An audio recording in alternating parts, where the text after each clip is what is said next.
different meaning to this. But again, today we're looking at these to see, again, how is it that we work through the different times, the cards that we are dealt. So again, I hope you enjoyed this video from the skit guys.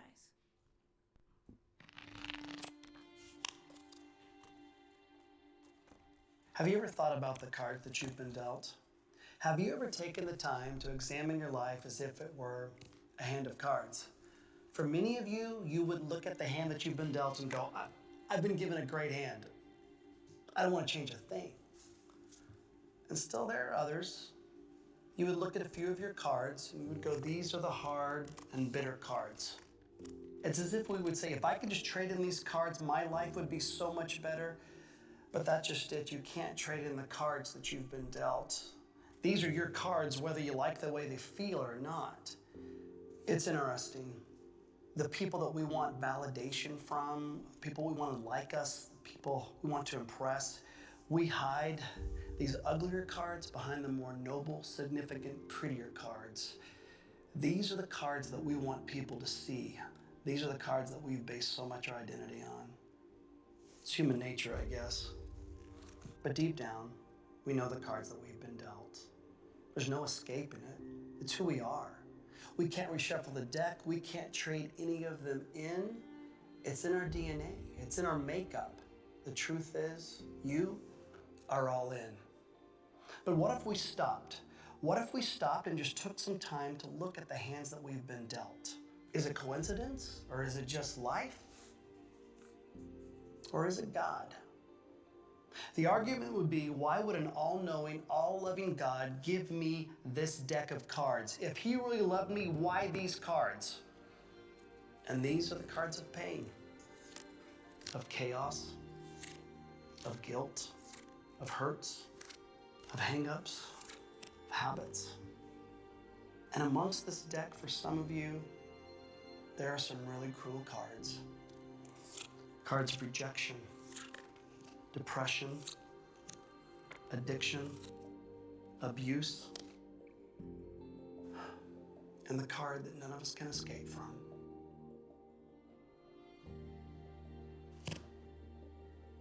But if we were to stop and think back, there are some great cards in this deck. Like when you were a little kid and the first time that you made your dad laugh and he laughed so wholeheartedly, that was a great card. That was a great day. The first time you tied your shoes, your first kiss, when you graduated college and nobody said that you could do it. The first time that you used your gifts and talents and someone looked at you and you knew they meant it and said, you are good at this. And the first time you stood up for yourself. These are the pretty cards. These are the ones that we move to the front of the deck. It's a sad truth, but we really care what other people think of us. And these are the cards that we reuse, we relive, we reshuffle because we care for validation from other people. But what does God think? What if God were to take a look at all our cards? Which ones would he choose? More than likely, they would not be the prettier, significant cards, but they would be an array of both good and bad cards. So you see, he wants to use the most heart-wrenching cards as much as he wants to use the cards that have brought you peace and joy. Don't discount the fact that God wants to use the most difficult cards, because these cards have brought blessings and they have given us the greatest learning lessons of life. To God, these aren't a bunch of good and bad cards. To God, they're just cards. And if we surrender, we can see the hand that we've been dealt. It can give God glory. It can remind us that it's not our story, but his story. And if we're really still, we can even catch a glimpse of heaven. So the question is, aren't you tired of pretending to deal with your deck of cards? Aren't you wore out trying to hide behind some of the more glamorous cards? Doesn't it shortchange God with the story of our life? To him, you have been given the greatest hand that you could ever imagine. And for me, I'm all in. I'll play the hand that I've been dealt.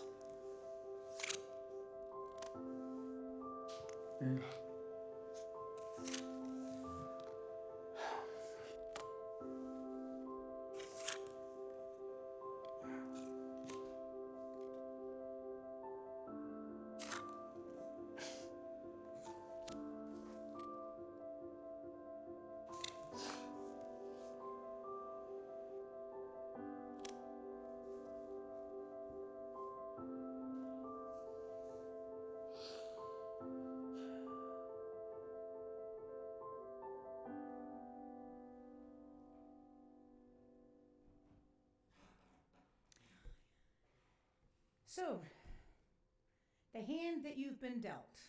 I hope that as you were watching that again, that you were thinking about it. I thought afterwards when I sat down, I thought, well, I said, I hope you enjoy this, but I hope more importantly that you find it to be meaningful, right? Because sometimes it can be meaningful, but it's not so full of enjoyment, right? Because it can be very difficult to look at our lives sometimes. So, let's talk really quickly about cards. Okay, we're going to get heavy again at the end, so we're going to lighten up just a little bit. So, how many of you play cards? Okay, so some people are card people, others aren't. Any particular card games you like to play? Can you shout them out? Euchre, that's my favorite. Anybody at home too? Feel free, please type things in to share. Euchre, canasta, pinochle. Yeah, I was gonna start this way and go that way because I knew Nancy played about 18 different card games, and she and Ben. So lots of different ways, right, of playing cards. We used to play rummy every year up north, and my Aunt Doris was always just a stickler of that you had to deal 3-2, 3-2 each time, right? And if you didn't, she'd make us go back and redo it, and we would just tease her that we're not like a casino, it's just sitting at your couch. But we had to make sure. And then I remember that she used to get so mad at my dad because when we would play, he would hold all his cards, and then he would just go out, right, and discard. Do you hate that when people do that? Yeah. And I find that I do that too pretty often. That I just enjoy that moment of, oh, I'm going to go out and they're not going to know it. But other people, right, like to, do it safe. I decided a long time ago I would never be a good person playing poker because it's on my face, right? So I think I would really be a bad poker player. But if I have this correctly, I've seen some movies where they play poker. Isn't it where that you can switch cards if you want? Like, right? Okay, so if you say, like, I want 2 more, or that you tap or do something, and then you get some more cards. Kind of like when you play 21, I think, right? Isn't it the same kind of thing? You can stick with what you have, or you can get another card, but you've got to remember that right here this is the known, and then that's the unknown that you don't know what that's going to be, and that might put you over 21, right? So that's just how it is sometimes, right? With life. I think of that song, remember the song The Gambler? We can't play it, unfortunately. I was going to just play an excerpt, but we can't do that with the live stream. But you got to know when to fold them, hold them, know when to fold up, know when to walk away, and know when to run, right? So sometimes we have that choice. Okay, so here's what I think. I'm going to watch everybody else or whatever. I'm going to kind of watch life, and I have that choice to make that decision, right? So sometimes it's our expertise or it's our attention, right, to some of the things that happen. But sometimes, again, you don't have the choice. So unless you're cheating, you don't know what that card is going to be. And it might be a great card, but it might just be a horrible card. And so again, I kind of think that is sometimes how life is like. That sometimes, we have control over things, and then there's a lot of things, if we're truly honest, in our lives that we have absolutely no control over. There are some things that we have more control over than we really even imagine, or that we are willing to admit to ourselves that, you know what, if I really wanted to, I could make a change in this particular area, right? But there are a lot of things that we have no control over, and that we are dealt with a hand, and we have to live with that. So again, as was mentioned in the video too, we do hear that, right? Or maybe you said it. Why would a God who is all good, all knowing, all powerful, allow bad things to happen? And sometimes, kind of to our shame maybe, we also ask the opposite question: why would an all good, all knowing, all powerful God allow good things to happen to bad people? Now, it has to be said again that maybe this question, you're not judging other people if you ever ask that question. Maybe it's a question asked out of innocence by people with a genuine desire to understand what seems pretty impossible to understand. We just want to know, how could God let this happen to me or to my family? Why wouldn't God stop this pain and help me? Now, obviously, if I had the answer to that question, I would probably be, I don't know, living in some, $1 million home at this point, right? Because I would have answered the time-old question that people have asked.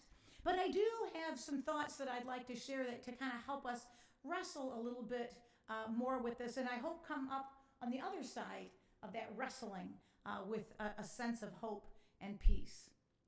So the critic of Christianity would respond that God is neither all-knowing or all-powerful or all-good, right? I mean, can we kind of agree on that? Probably. That the critic of Christianity would say, well, you know what? That's your problem because God is not any of those three things, right? And again, I think it's really more of the difficulty and the conundrum really, I think, is perhaps more for non-believers than for Christians. And I think the reason for that is that eternity makes a difference, right? I've often said that. It's very difficult. I can't imagine how difficult it is. And for it to be on the receiving end that you are at a funeral and someone you loved has died and you have absolutely no hope in future life with God for that person, future reunion, future anything, right? I just can't imagine what that would be like because so much of our, as Christians, hope is the assurance, and I hope the deep down conviction of all of us that is not the case, that this is just a practice run, if you will, these bodies, this life, that our real life begins then when we are with God. So eternity can make the difference. Michael Korn, in his book, Heresy, 10 Lies That Spread About Christianity, he says this: the atheist is convinced that these years we spend on earth, perhaps 80 or more if we're lucky, and only a handful if we're not, and again, they would look at it as a luck thing, I would imagine at least, are everything we have and constitute the total human experience. Christians, on the other hand, believe that these years on earth, while important and to be used widely to help others and to be enjoyed, are preparation for a far greater life to come. They are, in effect, a thin ray of light from the great sunshine that is eternity and life in heaven with God. I love the way that's worded. Mary Queen of Scots said, "My end is my beginning." The Bible actually makes it quite clear that faith in Jesus Christ does not guarantee a good life. Nowhere do you see that, right? Yes, there are blessings. Yes, we can be at peace. Yes, there are joys overflowing. But nowhere does it say that Christians are going to have this easy, perfect, good life. But many places, we are guaranteed a perfect eternity. Indeed, there are more predictions in Scripture of a struggle on earth for the believer than there is of gain and success. And again, you've all heard of the prosperity gospel, and you've heard of that, and many of those proponents end up being very disappointed, right? Because they think that that's what life is right now, is getting as much as you can. And if you're a good person and you do the right things and say the right prayers, that you're going to end up with all kinds of, and pretty much it's money. Sometimes they say blessings, but usually it ends back up to money. And we've seen that where we see, unfortunately, leaders in the church, pastors, etc., that are arrested and are in trouble for embezzling or taking money, and making that, again, such a priority in their lives that they're willing to do something illegal for that. So there may be Christian sects, if you will, or groups that promise material wealth and all sorts of triumphs in exchange for faith. But again, this is a non-Christian, an anti-Christian bargain. And it's never been something that the church, Orthodox Christianity, has ever affirmed. But again, unfortunately, the world sees the headlines, right? And they don't see the other, thousands of pastors that go about their job. But no, they see the one that embezzled and did all these things. Or they don't see the millions of Christians that, again, give of their time and of their tithes and all those different things. But they have the one or two that lives, works in their building, in their work, or that lives in their building, and they see them doing things, and then right away, oh, well, yeah, they're Christian, but look what they do, right? So the world sometimes, again, can see those things and get a very tainted view, unfortunately, of what Christ stands for. So yes, bad things happen to good people. Books, again, are even written about it. But this oft-repeated criticism that bad things happen to good people says nothing about God, but everything about human beings. Pain may not be desirable, but again, we have to think of it as a feeling just like we have joy as a feeling. Pain is not mere suffering, but it's also a warning sign sometimes, right? And a way to protect us from danger.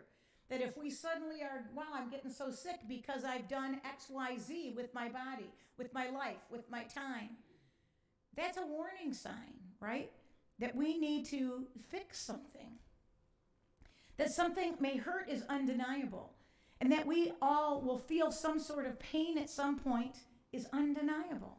And it's inevitable. Whether this pain is our doing or God's is something completely different, right? And we really need to be able to look at the hand we're dealt and go, oh, I'm complaining about this and this, but you know what? This is really something that I've been choosing from my way of life, from my level of stress that I've allowed, from the addictions I've allowed myself to do, from the unhealthy behaviors, from fill in the blank, right?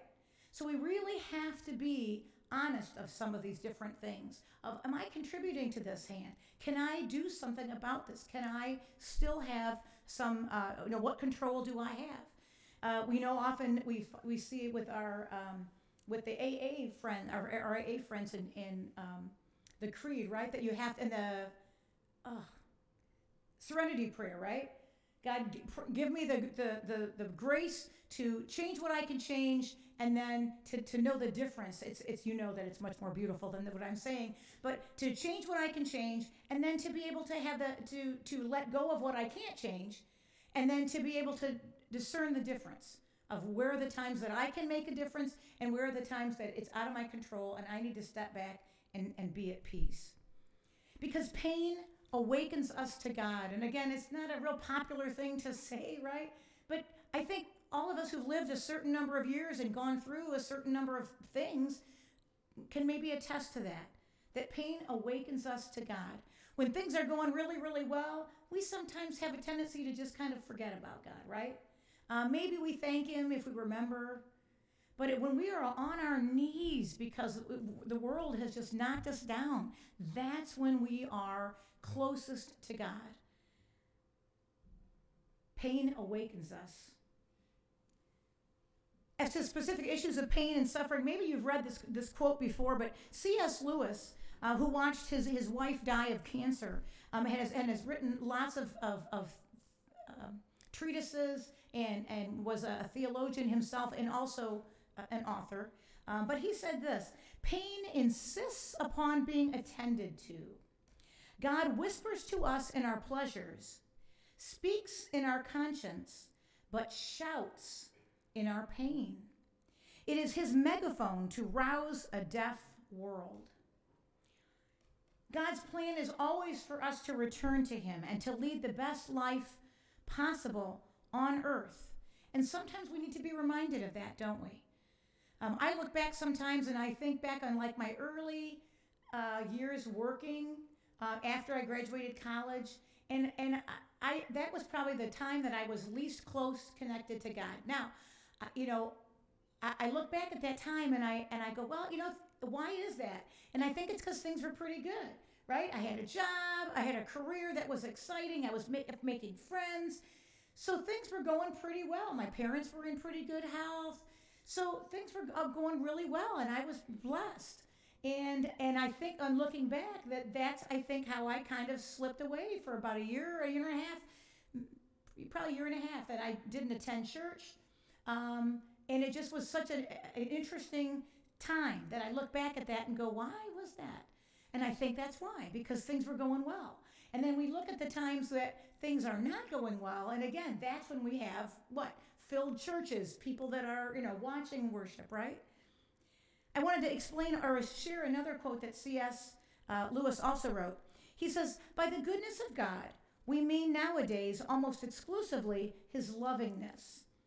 Okay, so let me say that again. So by the goodness of God, we mean that nowadays almost exclusively, meaning his lovingness. By love in this context, most of us mean kindness. So the goodness of God, we kind of are translating nowadays to, well, then his kindness to us, right? That everything's good. The desire to see others, than the self, happy. Not happy in this way or in that, but just happy. What would really satisfy us would be a God who said of anything we happen to like doing, what does it matter as long as they are contented? So again, it's kind of an older way of he's writing, but you see his point is that's what we really think of, like, oh, the goodness of God. What we really want God to do is go, as long as you're happy, go ahead, kids. Go ahead and do all that stuff that you like to do on earth. No problem. It's okay. Continuing on. We want, in fact, not so much a father in heaven as a grandfather in heaven. Don't take offense, grandfathers. A senile benevolence, who, as they say, like to see young people enjoying themselves, and whose plan for the universe was simply that it might be truly said at the end of each day, a good time was had by all. So do you see again that's really, I think, if we look at ourselves, sometimes we wish that, right? That just God was just this guy that was like, oh, I want you all to be happy all the time. No problem. I'll just take away all that other pain and all that, everything that's happening, right? A good time was had by all. Today, this scripture, I think, is far more obvious, even than when C.S. Lewis was working and writing. And again, he died in 1963. Okay? So even then, in our lifetimes, many of our lifetimes, we see that even then he was seeing this propensity, right, as a culture that we had. If I want something, runs the modern idiom, I need something, right? This is one of my pet peeves, and I know it's dumb, but maybe you do it, and I apologize if I'm crabbing on you. But have you ever had that where you have somebody, like I was in a drive-through on Saturday, trying not to do that, but I did. And it happened to be at McDonald's, and the guy in front of me said, I need a Big Mac combo with a large fry and blah, blah, blah. And immediately I went in my head, because you can hear him ordering, right? No, you don't. You don't need that. None of us need a large fry, right? But at the same time, I also think about that, right? Don't you? Of like, well, do you need that or do you want that, right? And we've really tried talking to our kids about that too. Of what's the difference between needing something or do you just really, really want that? And again, maybe that's not how God wants it to be, right? Maybe you're not meant to have that, right? So anyway, I just think that's interesting to make that distinction between what you want and what you need. And again, if those are so closely entwined in our brains, maybe we need to rethink the meaning of those two things. If I need something, then I must have something is usually right. Why the need becomes so immediate. To the Christian, however, God knows our needs better than we do. And he also knows our wants, and he knows that our needs are distinctly different. So how do we deal with the cards that we are dealt?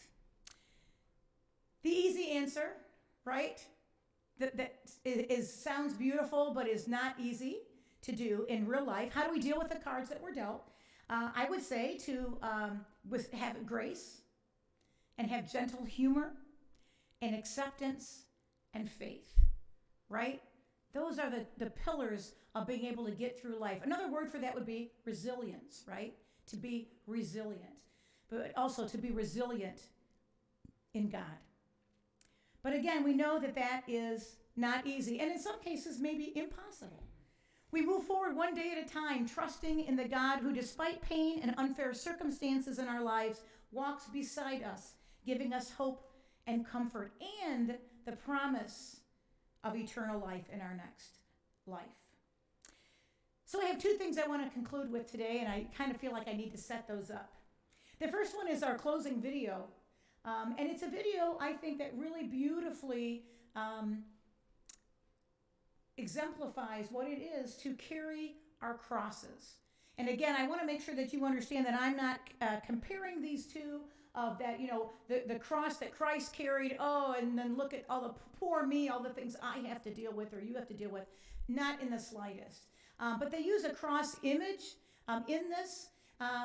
Again, not to compare to Christ, but hopefully to remember Christ's sacrifice for us, the real one, how he died, the one that God did for us, right? Not that our worries and cares aren't real to us, but how that can drag down on us, but that God gives us the strength to keep going. So I hope this all makes sense when you see this, but I wanted to set that up. The other one I wanted to conclude, and I really prayed about this. I think I've shared this once before, so it's a poem that I found to be very, very meaningful. Someone in my immediate family had received a diagnosis of something that was very surprising, right? A diagnosis at their birth. And this poem was so helpful to me to kind of get through that. I was expecting a typical neurological development, and that was not going to be the case. And this poem really helped me with that. And so I share it because I think there are many of us who have other things that have the same type of thing. Here's what I expected to happen in my life, and then this happened. Again, just fill in the blank. I wasn't able to have children after all.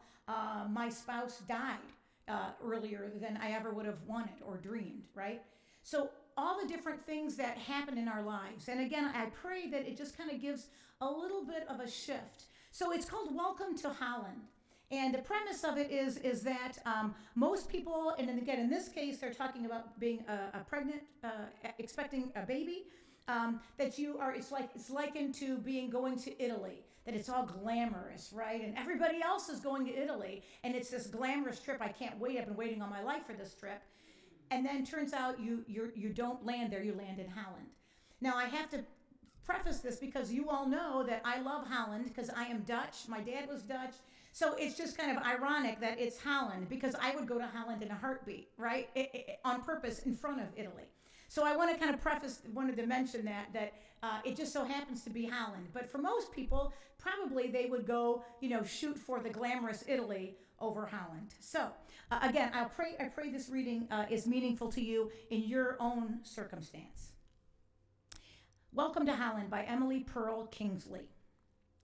I'm often, if I get emotional, just ignore me, okay? I'm often asked to describe the experience of raising a child with a disability. This is from Emily Kingsley. To try to help people who have not shared that unique experience to understand it, to imagine how it would feel like. It's like this. When you're going to have a baby, it's like planning a fabulous vacation trip to Italy. You buy a bunch of guidebooks and make your wonderful plans. The Colosseum, the Michelangelo David, the gondolas in Venice. You may learn some handy phrases in Italian. It's all very exciting. After months of eager anticipation, the day finally arrives. You pack your bags and off you go. Several hours later, the plane lands. The stewardess comes in and says, "Welcome to Holland." Holland, do you say? What do you mean Holland? I signed up for Italy. I'm supposed to be in Italy. All my life I've dreamed of going to Italy. But there's been a change in the flight plan. They've landed in Holland, and there you must stay. The important thing is that they haven't taken you to a disgusting, filthy place full of pestilence, famine, and disease. It's just a different place. So you must go out and buy new guidebooks, and you must learn a whole new language, and you will meet a whole new group of people you would never have met. It's just a different place. And again, I wouldn't change it for anything in the world, that different place. Okay? And I just want to make sure you understand that. But again, just to kind of when you're dealing with things, it's just a different place. It's a slower pace than Italy, less flashy than Italy. But after you've been there for a while and you catch your breath, you look around and you begin to notice that Holland has beautiful things about it. This is where I get emotional because it absolutely, absolutely does. Holland has windmills, and Holland has tulips, and Holland even has Rembrandts. But everyone you know is busy coming and going from Italy, and they're all bragging about what a wonderful time they had there. And for the rest of your life, you will say, yeah, that's where I was supposed to go too. That's what I had planned. And the pain of that will not go away, because the loss of a dream is a very significant loss. But if you spend your life mourning the fact that you didn't get to Italy, you may never be free to enjoy the very special, lovely things about Holland.